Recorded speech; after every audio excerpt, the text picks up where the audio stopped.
Message नहीं दिया है इमाम के बारे में, तो हुर बिन यजीद रियाही के ताल्लुक से सोचने लगा कि ये भरोसे के लायक नहीं है। फिर उबैदुल्लाह इब्न ज़ियाद ने कूफा से एक अमर बिन साद नामी शख्स को भेजता है और भेजने के बाद 4000 की लश्कर दे के भेजता है कि जहाँ जाओ पता करो, और पता करने के बाद इमाम कहाँ है अल्लाह पर तारीख बताई जाती है। अमर बिन साद 4000 की लश्कर लेके मैदान करबला में पहुंचा है। पहुंचने के बाद इमाम को देखा, इमाम अली मकाम ने उसने इतनी भारी लश्कर को देखा तो इरशाद फरमाया, किस लिए आए हो, क्या काम है? अमर बिन साद कहने लगा, मैं इसलिए आई हूँ कि कूफा से आया हूँ, इब्न ज़ियाद ने मुझे भेजा है और आपको या तो इमाम पाक या तो आप यजीद की बेइज्जत कर लें या तो जंग करने के लिए तैयार हो जाए।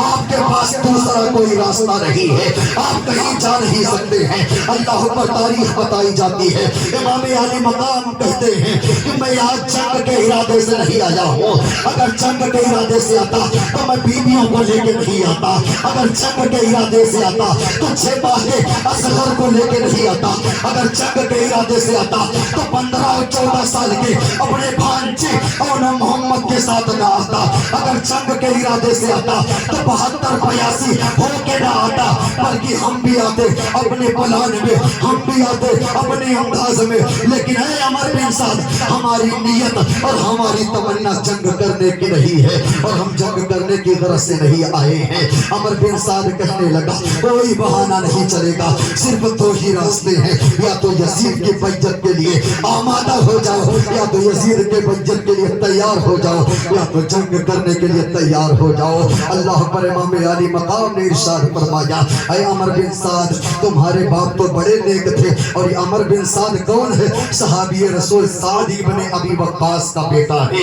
इमाम पाक ने फरमाया, तुम्हारे बाप तो अशरे मुबश्शरा से हैं, सहाबी रसूल हैं, जरा उनके बारे में भी सोच, तो क्या करने वाला है? अमर बिन साद इतनी जब बात सुनता है तो उसका दिल थोड़ा नरम होता है। इमाम अली मकाम ने इरशाद फरमाया, 3 रास्ते मैं तुझको बताता हूँ, उन 3 रास्तों में कोई भी एक ऑप्शन चूज कर ले, एक ऑप्शन कह दे, एक ऑप्शन बोल दे और उसी के ताल्लुक से सोचा जाएगा। इमाम अली मकाम ने कहा कि पहला रास्ता ये है, या तो मैं जहाँ से आया हूँ मुझे वापस चले जाने दे, या तो मुझे यजीद के हवाले कर दे, या तो मुझे किसी पहाड़ी इलाके में चले जाने दे, मैं वहीं जाके अपनी जिंदगी को गुजारूंगा।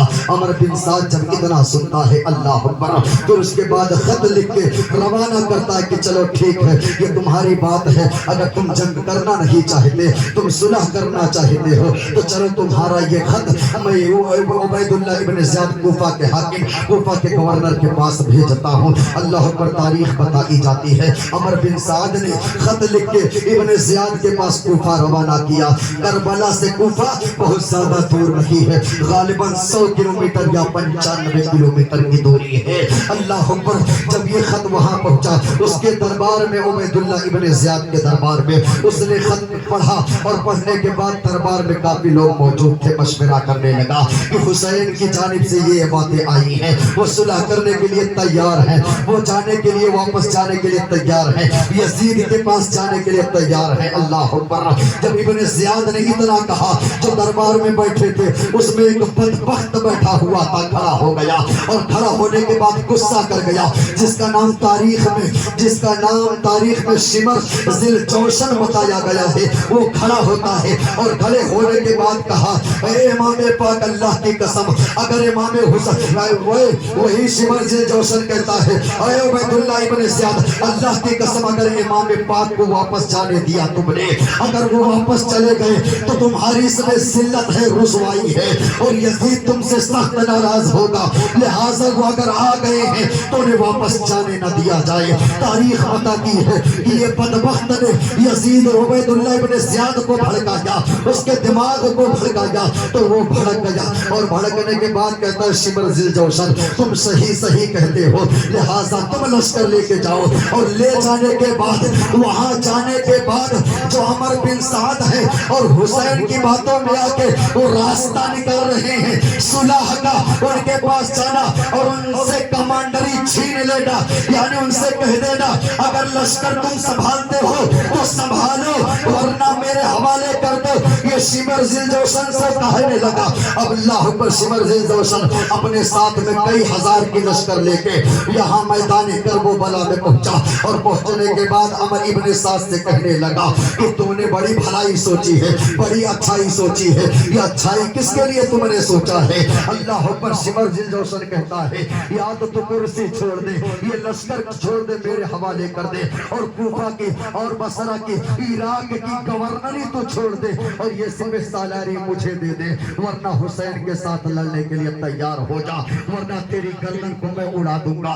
शिमर जिल जोशन ने इतना जब अमर बिन साद को कहा कि अगर ईरान की गवर्नरी चाहता है, ईरान की कुर्सी चाहता है, तो हुसैन के साथ लड़ना शुरू कर दे, हुसैन के साथ जंग का ऐलान करना शुरू कर दे, वरना ये अपनी लश्कर को मेरे सुपुर्द कर दे और तू यहाँ से चला जा।